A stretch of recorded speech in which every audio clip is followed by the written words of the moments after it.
fallacy of fairness. Not getting what I want-itis, or not getting what I want-itis. All right, have you ever had a conversation with anyone who says, that's not fair, that's not fair? And if you think about what this attitude is actually saying, if we were to translate it in a slightly more articulate term, it's not fair. The world is not giving me what I want, when I want, in the way in which I want, and the world should be giving me what I want, when I want it, in the way in which I want it right now. It's not fair. It's not fair. I'm not getting what I want. Itis. All right? Fairness. When is life ever fair? All right? Come on. Have you ever used this term before? Is life fair for you? It's kind of like a dog-eat-dog world out there, in case you haven't noticed. I've certainly noticed this.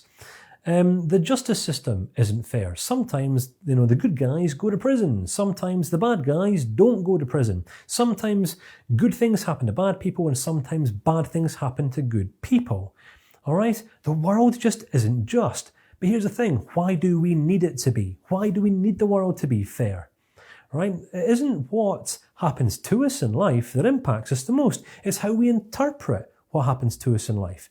Often fairness, this fallacy of fairness, is all in our minds as we compare ourselves or situations or circumstances to what we think should be happening. So what we're responding to more than anything else is just our expectations being met rather than accepting what actually is. Now, this is a conversation and a debate that we could have for days on end. All right, well, what's right? What's wrong? What's fair? What isn't fair? Well, it's irrelevant. Right? We can talk about those things till the cows come home. But what is relevant is how we learn to respond to circumstances and situations that are always going to be outside of our control. Why do we need life to be fair when we can learn to become grounded and balanced and stable and mature within ourselves, despite what happens to us, despite whether the world is fair or not? I would suggest that's quite a mature and balanced and responsible way of living life.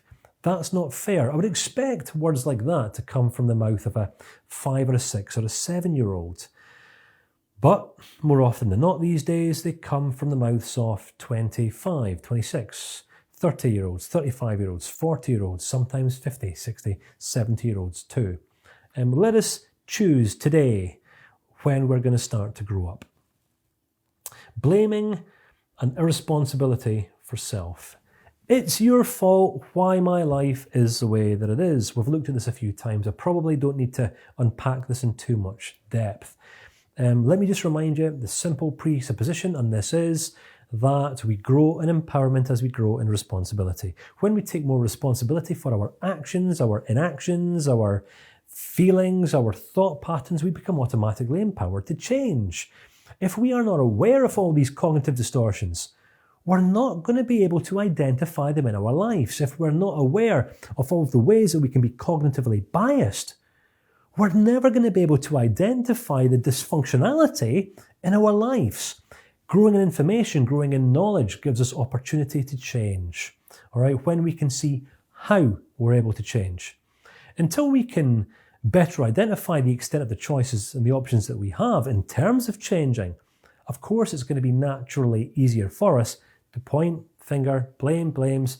It's your fault, it's society's fault, it's God's fault, it's church's fault, it's my teacher's fault, it's my mum and dad's fault, why my life is the way that it is. The person whose fault it most certainly isn't is mine, because that would involve me taking responsibility for myself, and I'm not ready for that just yet. It's all about attitude, friend. It's all about attitude. Heaven's reward fallacy. Karen can maybe tell you all about this one. All right, this is where some people live in this world of idealism. All right, yes, some of the cognitive distortions can generally be quite destructive. This heaven's reward fallacy can end up leading some people to play the martyr card. It's okay if I'm shot down for doing this action because I'm doing something good. I remember having a conversation with a man who I was involved in a mentoring group with him, and he was a he was quite an evangelical, religious kind of guy, and I think he'd spent some time travelling through the Middle East handing out Bibles back in his youth. And he actually ended up getting arrested and spent something like 3 or 4 months in this prison where he was, he was treated in quite a dishonouring, disrespectful way, and he justified it. He said, it was okay. It was okay because I was serving the greater good. I was serving the greater good. And sometimes serving the greater good can be a bit of a distortion in our minds, and sometimes it can actually just be a justification for us doing the kind of things that we just want to do. We're not actually serving the greater good.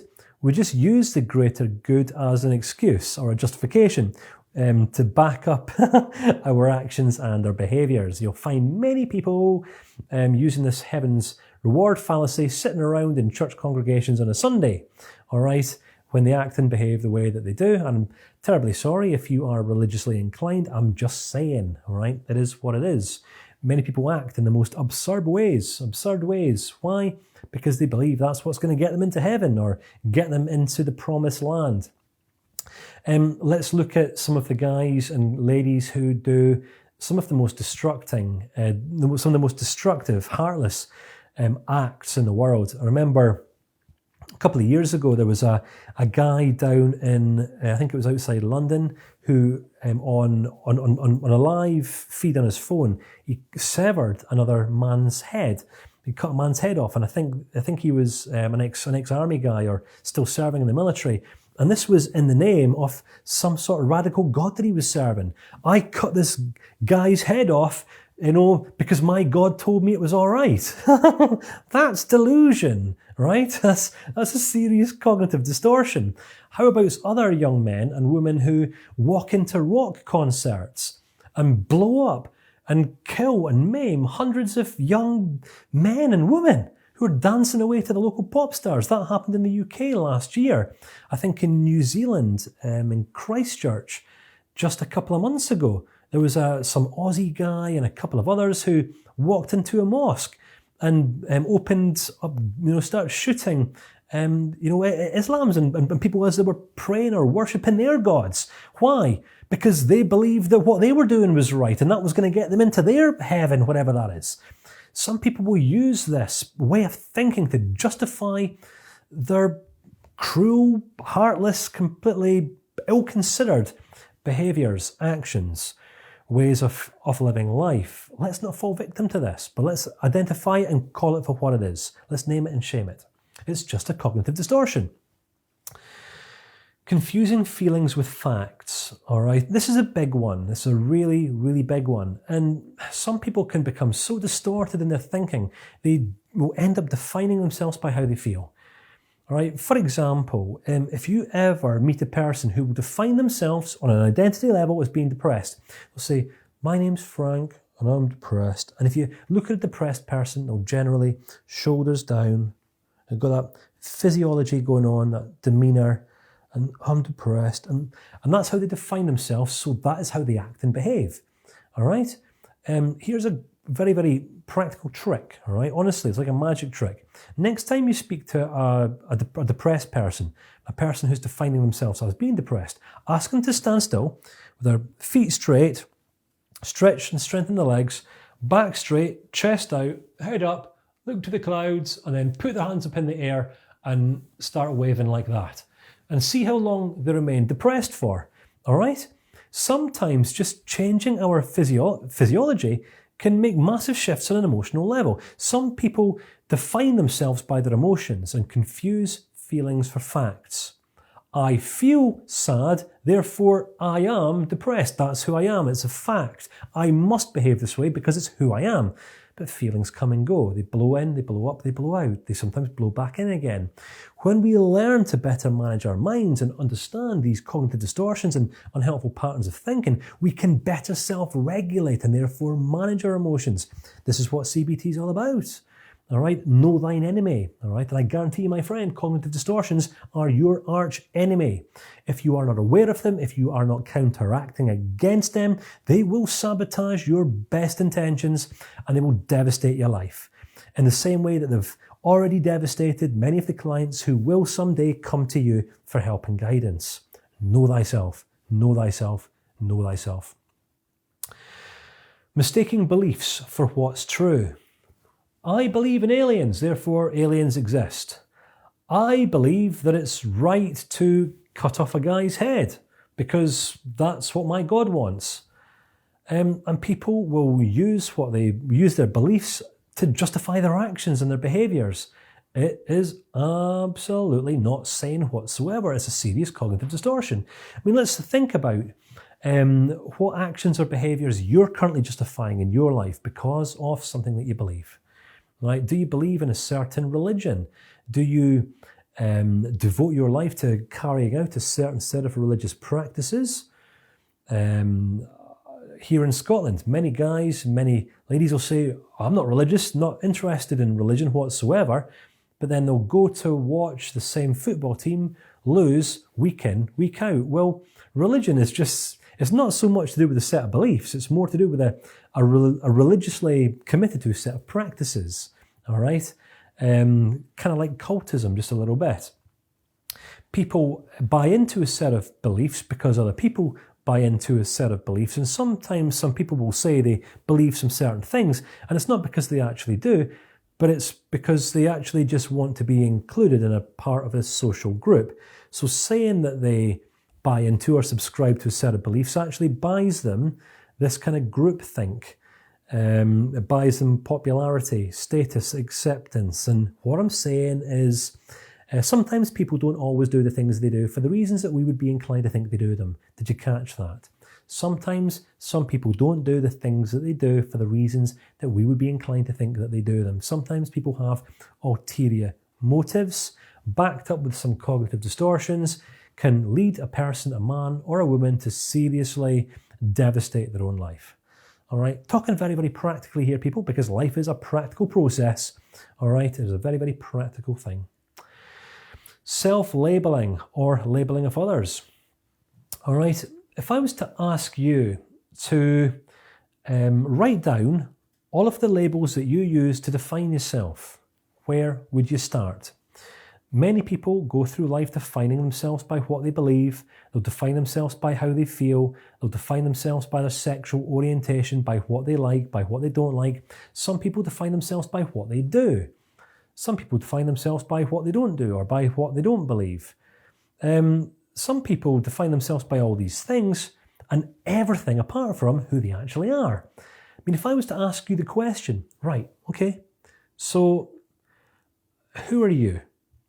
I mean, don't use any labels. Never mind anything you've ever done in the past. Never mind anything that you're doing today in the present. Never mind anything that you want to do in the future. Never mind your relationship status, your role, your rank. Never mind what you have, what you don't have, your wins, your losses, your successes, your failures. There's nothing above you, nothing beneath you, nothing to the left, nothing to the right, nothing to the front, nothing to the rear. Just you floating there. Who are you? What's left? When we strip all of the labels away, what have you got? Tough question, isn't it? All right, self-labeling. But this is something that we all do. Some people say labeling is a necessity in life, but we cannot live without labels. Well, I beg to differ. All right? Labels can serve a purpose. For example, I would label myself as being creative. I would label myself as being a pioneer. I would label myself as being authentic, as being real. I would label myself as being a passionate man. All these sorts of things, but I certainly wouldn't limit myself by boxing myself in and defining myself or labeling myself by a certain religion or a certain political viewpoint or a certain sexual orientation. Why? Because it's too small. And none of us as human beings actually need to be contained in this way. And if we're going to be honest, we don't want to be either, but yet many people do. I'm sure you can relate in some way. So what labels do you use to define yourself?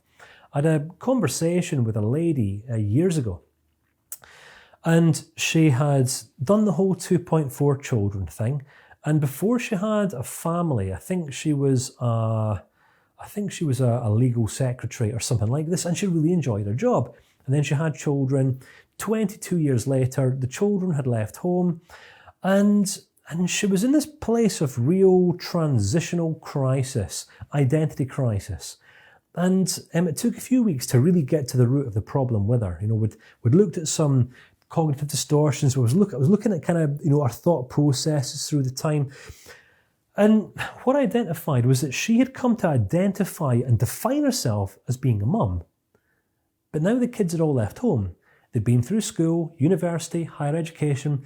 One of them was in a long-term relationship. One had gone across travelling to Australia. And the last one had just, I think, moved to a university down south or something like that. So there was actually no need for her to be a mum anymore. But she'd come to define herself as being a mum. This is my role. This is my identity. This is how I define myself. This is my label. This is how I've boxed myself in. But now there was no requirement for her to be a mum. This sent her into this place of identity crisis.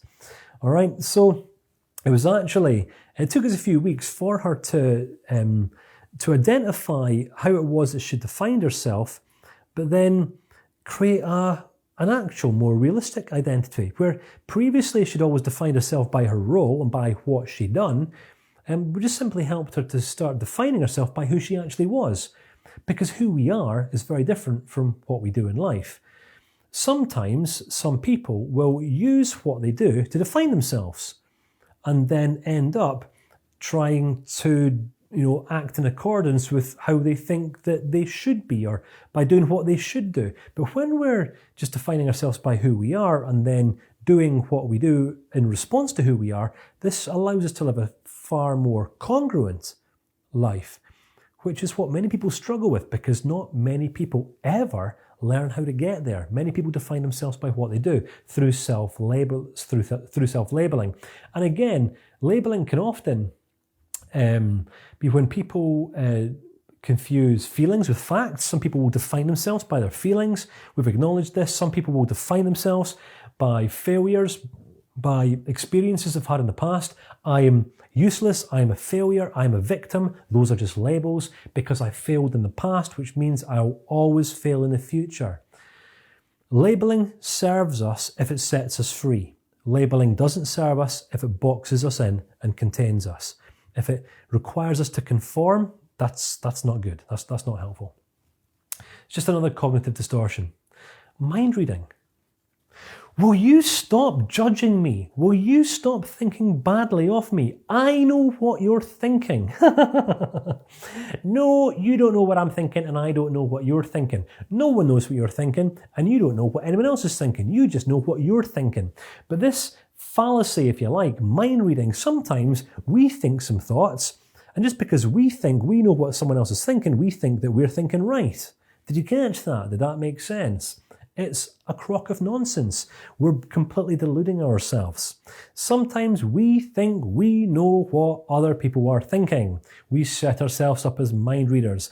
I know what you're thinking. Stop thinking badly of me. And it's not that other people half the time are thinking badly of us. It's just we think badly of ourselves and therefore assume that other people think of us the same way that we think about ourselves. Could you imagine what would happen? Remember that stages of development, the Erik Eriksons? It's a bit of a contrastive analysis.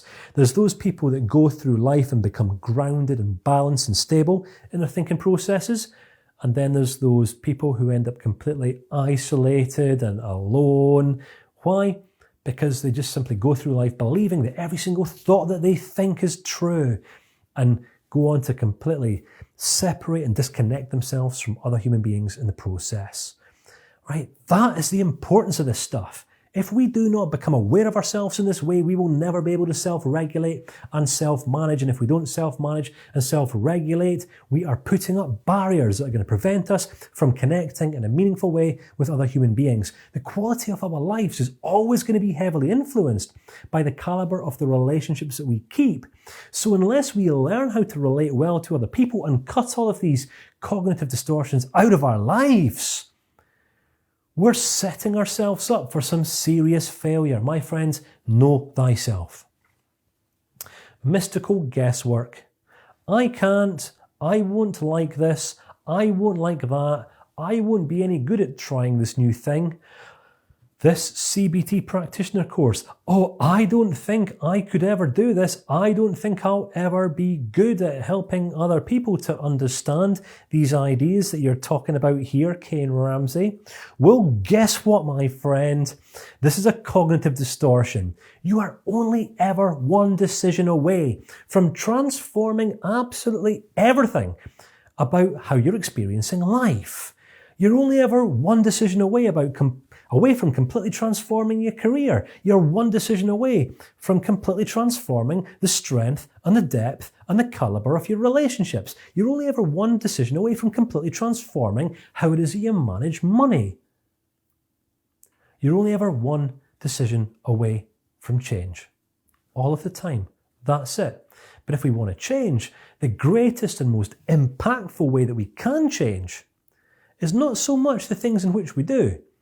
It's the way in which we think and process our experiences in life. We've got to realise that it's us. Sometimes we are our greatest enemy. The way in which we interpret information. If we cannot see and if we do not understand the ways in which we distort our experiences, we'll never fully appreciate that sometimes it's not other people that are getting things wrong, or getting it wrong, or getting us wrong. Sometimes it's us that are getting ourselves wrong, that are getting other people wrong. So when we adopt this attitude, this keeps us humble. It's not about us being other people being right or wrong, us getting it right, other people getting it wrong. We seek to understand ourselves first and foremost, knowing now from experience that when we come to know ourselves, we become poised to better understand and therefore relate to other people.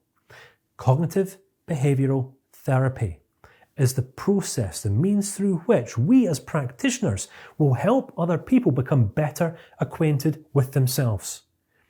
Unless a person understands how they're processing information, ideas or experiences, they're never going to understand where they're getting wrong, where they're going wrong, why their relationships, their careers are working out the way that they are.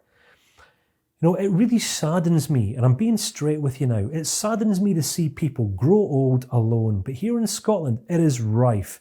I've seen this with my own parents, all right, because they stopped learning, they stopped reflecting, they never considered that the way in which they perceive things might not always be accurate or true. And they're not alone. This is a worldwide problem. My friend, if you're even understanding and buying into half of what I'm talking about here, this is setting you up to become a massively valuable human being for as many people as you want to go on to serve. CBT is not a complex process, I guarantee you. If you know yourself, you'll be able to understand and relate to others. Then take and guide them through the same process that you're going through right now of helping them to better connect, relate to, and understand themselves also. So these are the most common cognitive distortions. These are some big ideas, and they really are, but we've got to understand this stuff.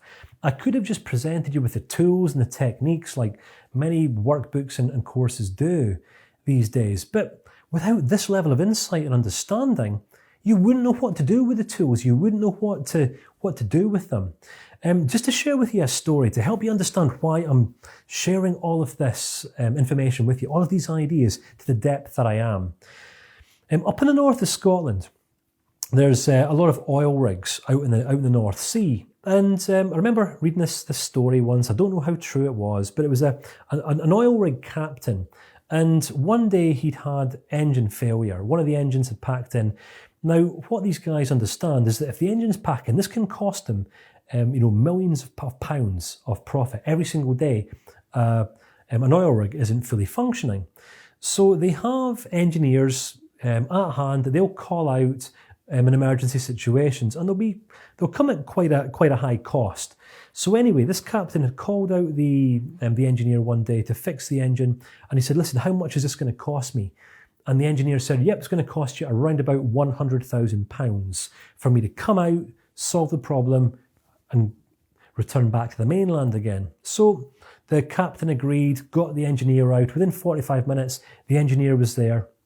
He went down into the lower decks. He pulled out his spanner, his head torch, flicked a few switches, tightened a few bolts, gave a machine a bit of a hit on the side, turned all the power off, turned it back on again, and that was it. The engines were back up running. So we stayed around for about an hour afterwards just to make sure that everything was functioning fine. And the captain of the oil tankard had said, right, okay, so listen, you've only been here for an hour and a half. So, what's the cost going to be now? And the engineer said, yeah, I've mentioned before we came out, is £100,000. And the captain of the rig said, £100,000, but you were only here. That was like 15 minutes work. And the engineer said, right, okay, so in terms of my time, I'm only going to charge around about £500 for that. But the rest of the money is for the years that it took me to learn to know where to look to solve the problem. And in the same way, we can have all the tools, all the techniques, and think we know how to help people in life. But unless we know where to look and the actual problems that people have, these cognitive distortions, cognitive biases, unhelpful cognitions, then we might find it difficult to be effective and really serve our fellow human man. So this is why I'm sharing with you everything that I'm doing. There is a workbook that you can access and download in the additional materials section. I am going to strongly urge you to download, print this one off, and spend as long as is required for you to really work through it and see how many of these are currently at work and are working themselves in the context of your own life. My friend, I'm going to say it one final time for this video. Know thyself.